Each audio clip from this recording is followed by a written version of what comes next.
I've got my lovely slide. Really privileged to be here today. People that know me on social media know that when I give a talk, I say that I want to rock the Casbah. Well, the speakers this morning have rocked the Casbah so much that I don't know that I can rock it much more. Really great speakers, so thank you to all of them for today.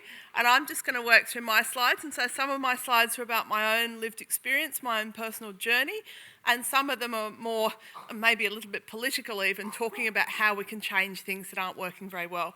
So I'm starting, as I mean to continue, with a meme. I do a different meme every day on social media, and this one says, I talk openly about my mental illness because I don't believe it is a reason to be ashamed. If everyone felt able to talk about their mental health, I think stigma would be a lot less of a problem. And that's a lot smaller for me to read than it is for you. I might just let you read those. So about me, and my slides appear to have done some interesting things here. That's okay, I can just talk about me. I am an autistic author. I'm also someone with a diagnosis of atypical schizophrenia and a mood disorder, which I've had for a very long time. I'm an advocate, I'm a public speaker. I have a very wide experience of psychiatry and psychology, and sadly not all of it has been very positive. And I'm someone who's really passionate about making a difference in this space. And yes, that is a picture of me with my feline friend, Mr. Kitty. So here's me doing some of the stuff I do. The one on the left there is me doing a radio show in Canberra, where I live, on a radio station called 2CC. And for about a year, I had a regular show called Talking Disability that I co-hosted. And in that one, I'm talking to Matt Ormiston from the ANZ Bank about their Spectrum program. Up the top are some of my books, yay to that, and down the bottom there is my mum, who's lovely, also autistic, me, and then a big picture of my head, because I'm on a mural. I'm on a mural in Canberra for local heroes, which I think is funny on many levels, but good. So my own mental health journey. I was diagnosed as what was then known as Asperger's in 1994, which is about as early as any adult I know was diagnosed with Asperger's. A year later, I was diagnosed with schizophrenia, and of course I didn't accept either of those things for several years to come for a number of reasons. The diagnoses were more helpful than not helpful. They enabled me to get, support and things like that. But when I was a bit older, I got really unwell and ended up in the psych ward. And there's a lot of talk about the psych ward in this presentation. And I got misdiagnosed with borderline personality disorder by a clinician who really didn't understand autism well at all, and certainly didn't understand what it was in me. And so I was seen as being borderline. That was a totally different diagnosis. It led to me being considered manipulative and rude and demanding and a not very nice person. It's like a character flaw according to the people I was staying with. And the impact on that was that I ended up being institutionalised in all sorts of nasty places, including prison on several occasions, for around sort of the next 3.5, 4 years.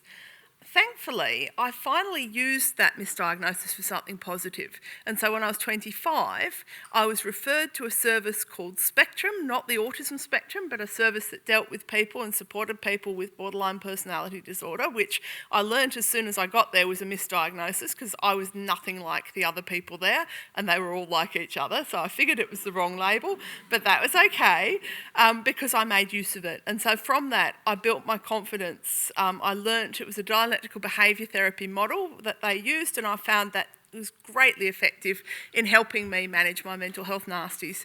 And so I enrolled in university, I built my confidence around employment, and within a few years I ended up, amazingly, given my history, as a Commonwealth public servant. So I moved to Canberra.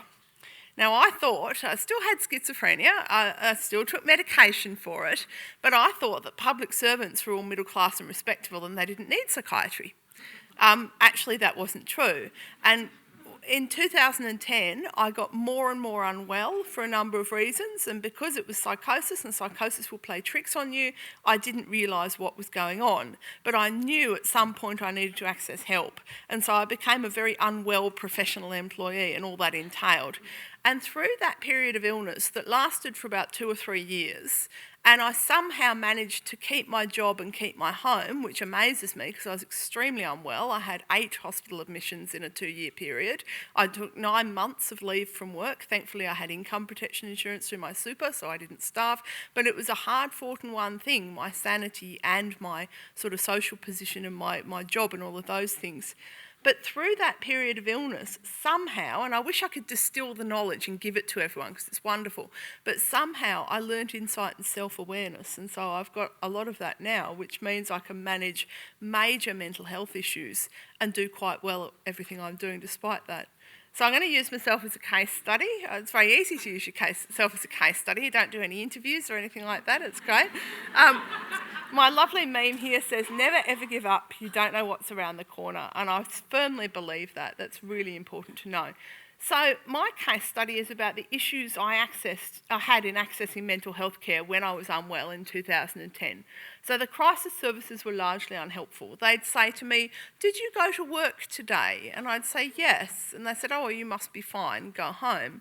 The problem was the only part of my work that was functioning, my life that was functioning was my employment. That was the only, I was dragging myself into the office. That was it. I wasn't eating, I wasn't sleeping, I didn't wash, I didn't use the shower, all of those things for a number of delusional reasons that were going on.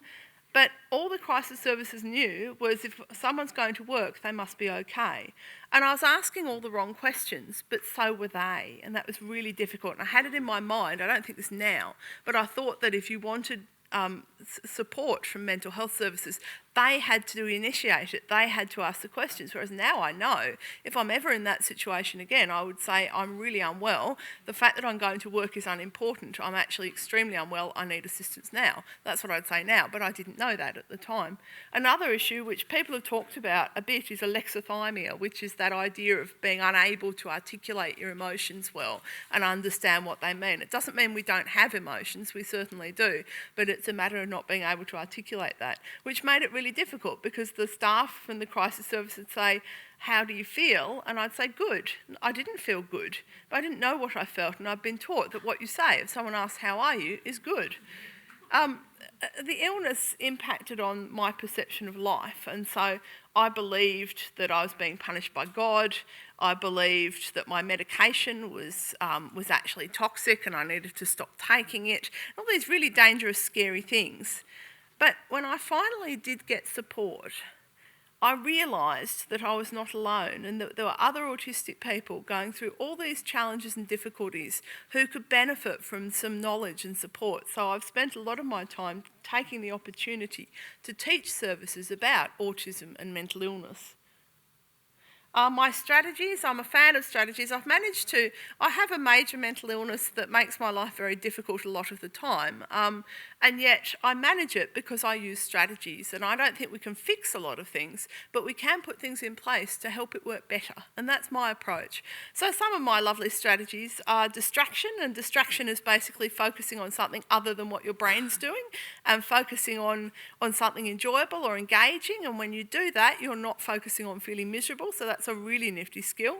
Assertiveness, it's not necessarily a mental health skill in and of itself, it's more a life skill, but it's a really useful one, and it's a hard one to get. I reckon I was 42 and I'm 44 now, before I actually understood how to use assertiveness properly. But it's great because you can set boundaries with people and you don't have the people encroaching on your space and things like that. You can actually say, no, I'm sorry, I can't do this right now, and it's a great thing, it's a great liberation.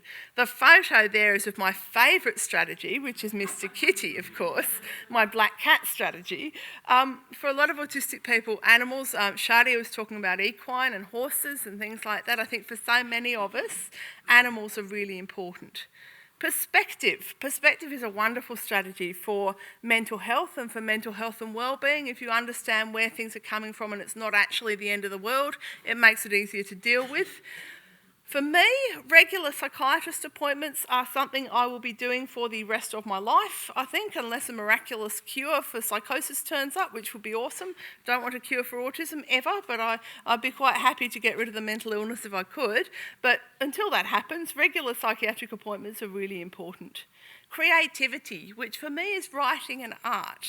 And for lots of autistic people, that creative sense is really high. When I'm creating, firstly, it's a lovely distraction and I'm engaged in that creativity.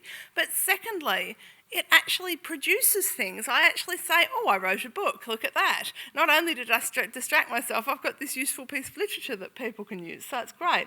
Medication. Medication is a bit fraught. Not everyone likes medication. Some people won't take it. I don't like when people tell me not to take medication, because for me, I need to take my medication. If you have a psychotic illness, generally, and it's been going on for more than 20 years, as mine has, generally taking medication is probably a good idea. And when people say you shouldn't take that, it's poison or whatever, well, if I'm a bit unwell, that's the last thing I need to hear. So I've actually blocked people on social media over telling me to stop taking my meds because it's not helpful and it's actually potentially dangerous. That being said, medication is an individual choice and it's an individual decision. So I would also not say to people you should take medication. I think it is something that you need to work out for yourself or with your close supports. And talking of supports, social support in your peer group is a really important protective factor for my mental health. I know people think social media is a bit vacuous and silly, but my social media is a very genuine place, and whenever I'm online, I am among friends, and that's a wonderful thing. And to all my Facebook friends out in the audience, thank you very much, because it really makes my life a lot easier, and it makes it easier for me to do what I do. So I've got a lovely meme here. I think I can read this one. It's a little screen. Mental illness is not a character flaw, weakness or lack of willpower. You might as well tell someone with heart disease to make their heart beat more regularly as tell someone with depression to snap out of it. And that is so true. The unhelpful information people love to lavish on people with mental illness and their families is ridiculous.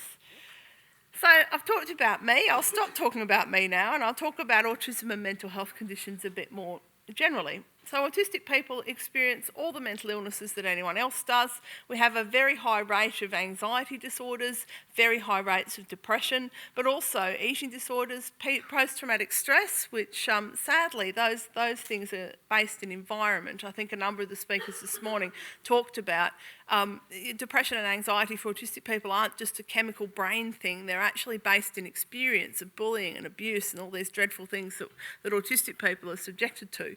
And post-traumatic stress is a very clear example of that. That's a very environment-based mental health problem. And then there's low prevalence conditions like schizophrenia and bipolar, which we also have. And some psychiatrists have had all these mythological views that you can't have schizophrenia and Asperger's, which has made my life difficult on occasion, but you actually can. So some of the issues that autistic people with mental illnesses face, a lack of understanding of autism amongst clinicians. I'm going to be coming back to that dot point a few times because it's a major issue. Trauma, and when we talk about trauma, I think a lot of people assume it's past trauma, but it isn't necessarily. A lot of people go and undergo trauma on an ongoing basis, and it's something that continues throughout life, sadly. Alexithymia, that idea of being asked, how do you feel? Very unhelpful. Difficulties developing self-awareness and isolation and loneliness. And even in this day and age when we've got social media, when we've got online groups, we've got support for autistic people, there are still a lot of us who feel isolated and alone, and that's a real issue, and it's a huge risk factor around mental illness as well. Some other issues can include mental illness impacting through transition points, because often the onset of a mental illness is in adolescence or childhood, and so the people are coming up for finishing school and they got really unwell, or starting further education, or starting employment. It can actually make something that's really difficult for autistic people anyway, even more difficult. Difficulty seeking and accessing help. Sometimes the help isn't particularly helpful, and sometimes it's just really hard to realise that you need to access help. Communication difficulties. So autism is not a deficit. I would never say it is, because it isn't. But it's a difference, and communication is a key area of difference between neurotypical and non-autistic people. And so the problem with that is that most neurotypical people don't realise that there are other ways to communicate. And so they assume that if someone doesn't communicate the way they do, that they're doing something wrong. If you translate that into a mental health perspective, when you're accessing help from psychiatrists, psychologists, it can really skew the picture of what's going on and be very difficult. Unhelpful help, we can get this from relatives and friends and people thinking they're doing us a big favour by telling us to put Manuka honey on our infection. Seriously. However, we can get unhelpful help from people who are supposed to know better, like psychiatrists, psychologists, occupational therapists, people like that. So lots of people can have unhelpful thinking. I remember when I was in hospital in 2010, the first admission in that period of admissions when I lived in Canberra, and this young psychiatrist said to me, "You're not autistic, Jeanette, you're way too cool to be autistic." And I remember thinking, but I write books about it, what's going to happen? So that was a classic piece of unhelpful help. And of course, the usual issues that others with mental illnesses have. So stigma and its impacts and just the issues caused by the mental illness, because, there's a reason that their diagnosis. These slides didn't want to do this, did they? This one's about autistic burnout, so I'll do my best to remember what I said. I should have tested the slides, but that's okay, it's all good. That is me looking extremely unhappy. I'm not sure I was in burnout, but I was certainly close to meltdown on a bus a few weeks ago.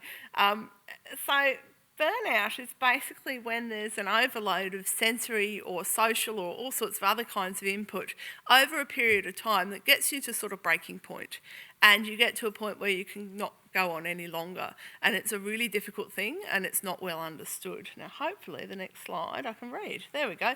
I'll talk a bit about my own experience of burnout. So how does it manifest with me? Well, I'll give an example. I'm somebody who needs to be acutely aware of when I'm getting burnt out because I manage a huge workload. I don't want to let people down. I've got a bunch of talks booked for this year. I don't want to let anyone down by not doing them, that kind of thing. So I'm always aware of this stuff. But sometimes it gets away with me. So a few years ago, I had someone online who was messaging me all the time, and they were very angry and they were working through a lot of anger and they were demanding, and it was a very difficult relationship. It was a friend, and I didn't know what to do about it, so I didn't want to block them because I felt it was a bit mean to the guy, so I didn't. So I kept having all this input every day, and every time my phone would go ding, I'd know it was a message and I'd go into fight or flight mode. And then I went up to a conference in Brisbane short at the same time and had a really bad experience there. Something really nasty happened. And I got home and I was just in heightened stress for months, and it was that level of physical awareness of cortisol in the brain for a long period of time, and I had to really carefully come out of that by doing less things, by limiting social stuff, and I did block the person, and thankfully I've unblocked them. They're doing quite well now, so I'm quite happy that I unblocked them, but at the time it was a necessary thing to do for self-protection. So what do you do about burnout? How do you address it? Well, if possible, avoid it. And the best way to do that is understanding your triggers and understanding what's going on when you're leading up to burnout, which can be as easier said than done. But knowing when to stop is one thing that I do. If I get home and there's so much on and I just think, no, I can't do it, it's too much, the tank's full, I'm going to watch Brian Cox. Brian Cox is the solution to everything in my life. And so that's really useful. And practicing assertiveness, because for me, it's very much based in social overload. It's very much based in people demanding my time and all of those things and wanting to talk to me when I maybe haven't got the social spoons in order to do so, that kind of thing. So assertiveness is really useful. Not taking on anything else, and recognising when it's approaching, if possible, and then putting in place strategies, because that is much easier to manage than when you've gone into full-blown burnout and you don't quite know what to do. I'm not even going to try and read that. So issues in accessing mental health services. One of the main ones is clinicians not understanding and making assumptions and things like that. Can I actually read that?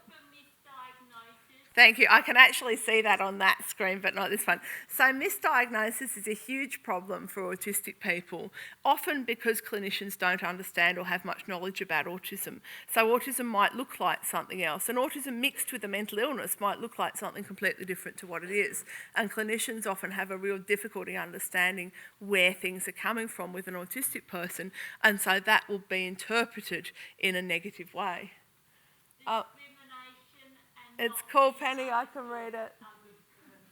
So yes, not being listened to and not being understood comes down to communication issues and communication differences. So what people are hearing is different to what we're saying, and that's really difficult when you're trying to access support. And also when you're unwell, you're going to be more impacted in your abilities to do these things anyway than you would normally.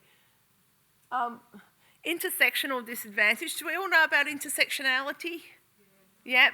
So the idea that different kinds of disadvantage compound other kinds of disadvantage. So if you imagine for me, I'm autistic, I have a mental illness, I'm an ex-prisoner, I'm gender diverse, I'm sure I've got some other ones. And so each of those doesn't add to the other, it compounds, it multiplies the other. And this is a real issue in mental health services because it means people can be really disenfranchised and disempowered, which is dreadful. And I'm always for empowering people accessing health supports, definitely. And discrimination in services. I remember being in hospital once and this woman assaulted me for reasons best known to herself and I was pretty upset. I went and talked to the nurses and the nurse said, "Oh, you shouldn't be so annoying." And, yes, apparently I'm responsible for physical violence committed against me.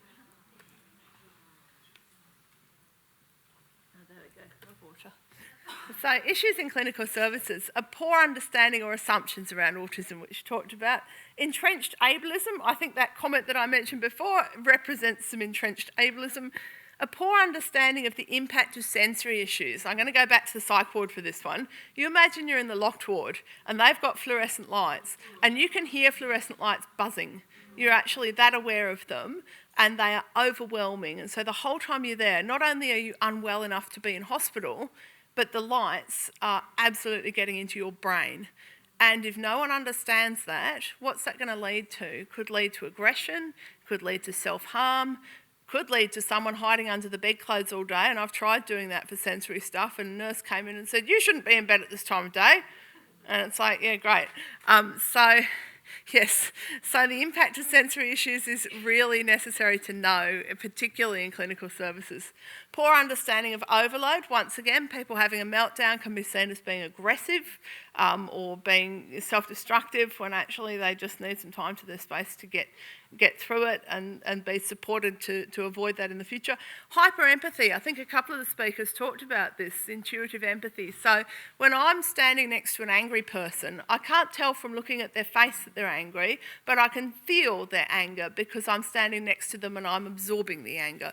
Can you imagine when you're in the psych ward and everyone's angry or sad or confused or stressed or a combination, and you pick up not only on your own misery but on all of that? I will now say to my doctor if I'm really unwell, I would rather be at home feeling miserable with Mr. Kitty than be picking up on everyone else's misery, thank you very much. And he's really good, he respects that, which is great, but it's really difficult. And the potential for random aggression or not so random aggression. So if you imagine someone's had a whole load of stress going on, there's sensory issues in where they are, they've been asking nurses repeatedly to have something done, say something fixed in their room and it hasn't been done, they've been wanting to do something and no one's been available, and someone walks across them and they suddenly shove them out of the way because it's not because, and it looks dreadful, it looks like they're really sociopath just attacking someone for no reason. They might be attacking that person for no reason that person's done, but there's a lot of reasons going on. And understanding aggression in services is really important. I have one of my people online, one of the people that follow me online, is in the UK, and she has a child who's been in the locked ward for 4 years, and most of it has been about meltdowns. Just a lack of understanding. I've written letters, don't worry, but that kind of thing is dreadful. And then we've got some memes. I'm going to just let you guys read these. I'll stand here and go, read the memes. I'll have some water while I do that.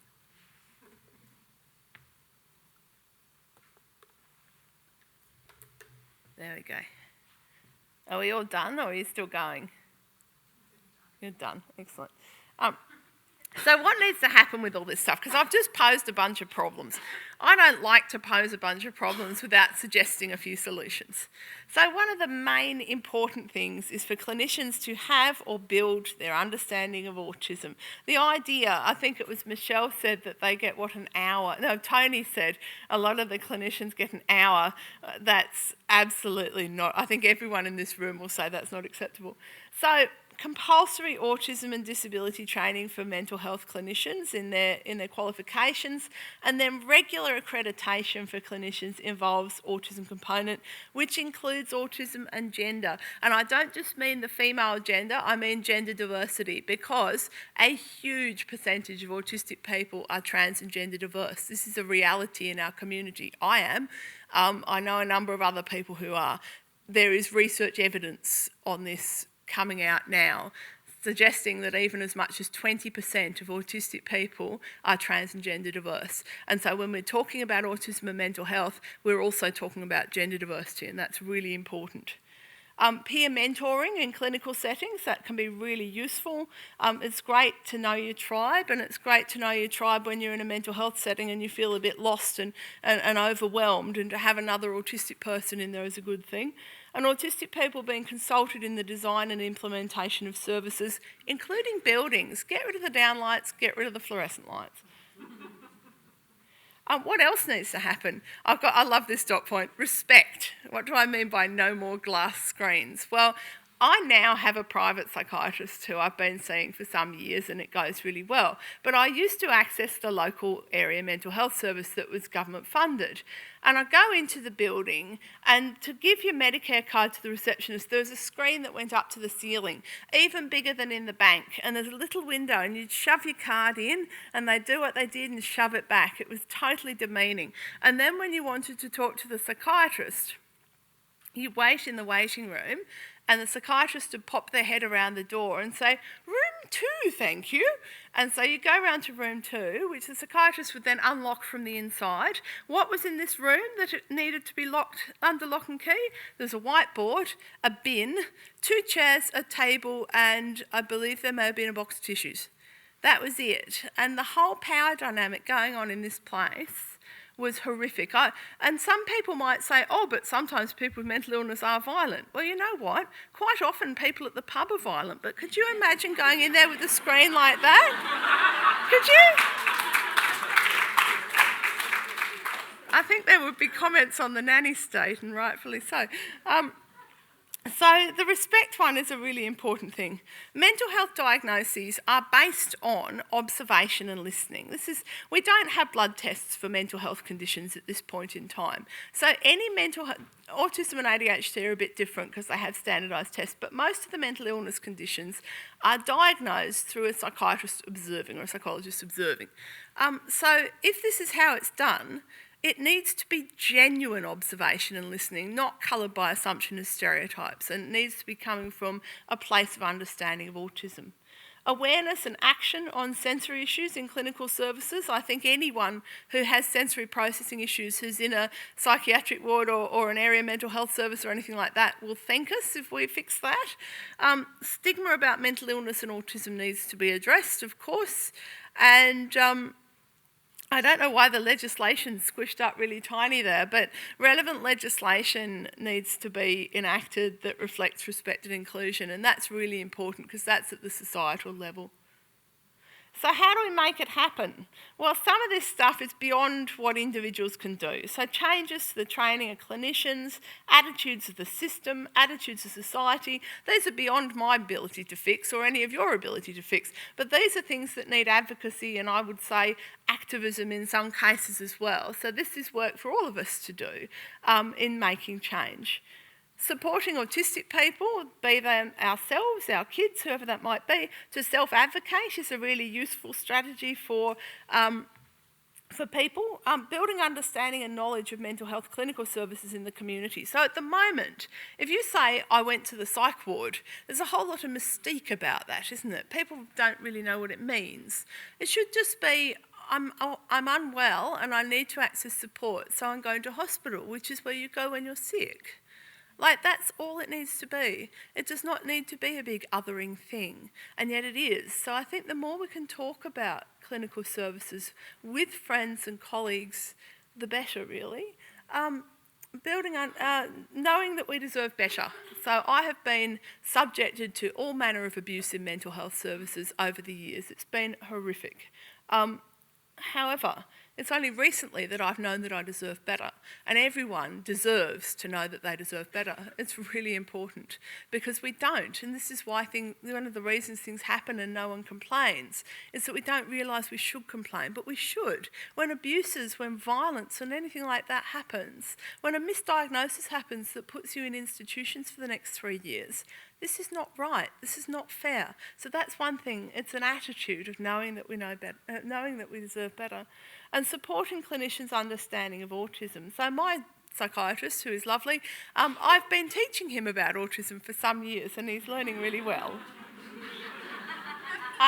This is one of my earliest memes, and I just love it to bits. And it says, "You are the CEO of your own life.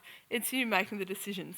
Of course, that speaks to something that we know in psychological terms as an internal locus of control, which is basically you can't change what's going on outside of you, but you can change how you respond. So I say with that model, I say you can't change the economy, even if you're the CEO, but you can decide what your strategies are to manage it. So I just thought, just to finish up with, it'd be nice to do some practical strategies for autistic people that I know have worked really well for me and have worked really well for people I've known. I thought that'd be a nice way to finish up, because it's quite a political presentation, this one, talking about all the issues with the system. But there are practical things that we can do to support our mental health. So learn what distractions are helpful for you, and they're going to be different for every person. Look at what's happening to understand how you're feeling. So when I'm depressed, I don't clean my house, and I can't clean my house. Now, I don't feel depressed. I have to be extremely depressed to feel depressed. But if I think, oh, there's a weird emotional thing, I'm not sure what it is, and I can't clean my house, I can back it in, that's depression. Whereas if I've got an elevated mood, which sounds like a good thing, but really isn't, and can cost your reputation and your credit card, but when I have an elevated mood, I'll be sitting at home not wanting to go to bed at 2 in the morning working on the computer. Elevated, right, do something about that. So that's a really useful way, if you've got alexithymia, to understand what's going on in your emotional life just by knowing what kinds of things happen when you're feeling one way or another. Pets and assistance animals. I know 3 autistic people, including my mum, who don't like pets. Very rare. Almost everyone else I've ever met has really had a strong affinity with cats, dogs, horses, snakes, lizards, all sorts of things. Ferrets on one occasion. Animals are very important. And we often have, I know for me, I have a much deeper understanding of Mr. Kitty. I have a very deep relationship with him. So it's not just a pet. He's actually a really important person in my life who happens to be a cat. Remembering that crises usually last for less than half an hour. That's a really intellectual one, but if you can actually get it inside yourself and believe it, it's a great thing. So about a couple of years ago, I was in major crisis at work. I'd had a message from someone online that was really hateful, and I just had to leave. I just said to my boss, sorry, I have to go home. And I was in major crisis and meltdown, and I got on the bus, and I listened to my music just to stay safe, and I thought, no, I have to go to hospital. And then I thought, no, you don't. This is a crisis. Go home, and by the time you get home, you'll be fine. Not fine, but better. And I did, and it was a really hard thing to do. But I know now, if I'm in that crisis space and I can recognise I'm in that crisis space, I can just tell myself this is not going to last forever. And that's really important, because the danger of a crisis is often that people feel like it'll last forever and ever and ever.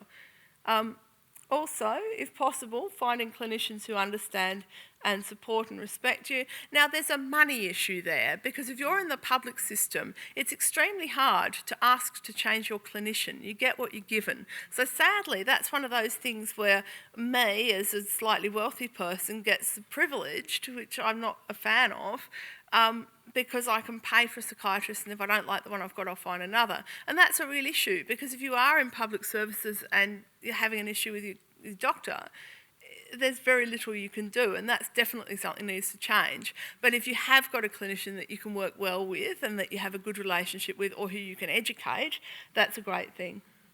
Some more strategies. Seeing yourself as being at a point in time, things will change. They might not get better necessarily, but they will be different. The idea of opposite action, that's a wonderful dialectical behaviour therapy skill, and it basically is exactly what it sounds like. It's really useful for depressed mood. So if you're depressed and you wake up and you think, I'm not getting out of bed, then the best thing you can do is get out of bed and have a shower, or have breakfast, or both, because it tricks your brain into not feeling depressed. I've no idea how it works, but it's lots of people swear by that skill. It's really useful. Cultivating the view that you're the CEO of your own life, which I talked about before. A happy box, if that works for you. I tried a happy box, it wasn't for me, but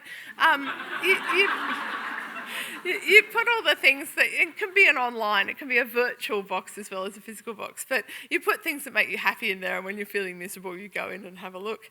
The other one, which works for some people and not others, is the gratitude journal. Now, that's a cognitive behaviour therapy skill, I think, and it basically involves writing down between 1 and 3 things you're grateful for that day. Now, it doesn't work when you're in the depths of despair. I had a similar thing set for me by a psychologist once when I was really in the depths of despair. I was in prison and I hated myself and I didn't want anything good happening in my life ever again. And this well-meaning psych nurse said, here's 5 pages of paper, write your ultimate goal and then write 5 pages of how you get to it. And I'm thinking, I don't have an ultimate goal, to get to Saturday maybe. And so I couldn't do this thing and it was utterly demoralising. So the gratitude journal is like that. If you're in the depths of despair and you're not grateful for anything and you can't be able to do anything, then don't use that one. But if you're sort of moving through things and feeling a bit better, it can be quite motivating. I've used it to good effect. And then just knowing that it's a sign of strength to ask for help. It can be really difficult to ask for help, but it's a real strength. Passionate interests is a protective factor. Of course, passionate interests can be used as a distraction as well. And an autistic person's passions are, they're a good thing generally. They're a good thing to focus on. Social support, online or face-to-face. Online is perfectly fine. I do a lot of my socialising online and it makes me happy. The idea of your tribe, your autistic peer group. When I was younger, we didn't have a tribe. I love that we do now. I actually was at a talk with Tony Atwood there when I found my tribe. I had the sense of it in 2009 up in Brisbane. You remember that one? There was a women and girls seminar and it was the first time I'd ever felt I belonged anywhere in my life, and it's a really beautiful thing. And it's, it was 14 years after my diagnosis that I had that experience, because I guess of the timings of things. But that tribe is really important, that peer group. And then there are support groups. I've been running one in Canberra for how long? Since 2011. I know we've got at least one Canberra person here, but it's quite a long way to go otherwise, just my support group. So there's some of my strategies. There's music, which I'm a big fan of. I think a few have talked about music. That's me launching the mental health book, not just bragging, but also public speaking is a protective factor for me. I love doing this stuff. And then, of course, Mr. Kitty being beautiful. And I think this slide's a bit wonky as well. I don't know what it's done with these...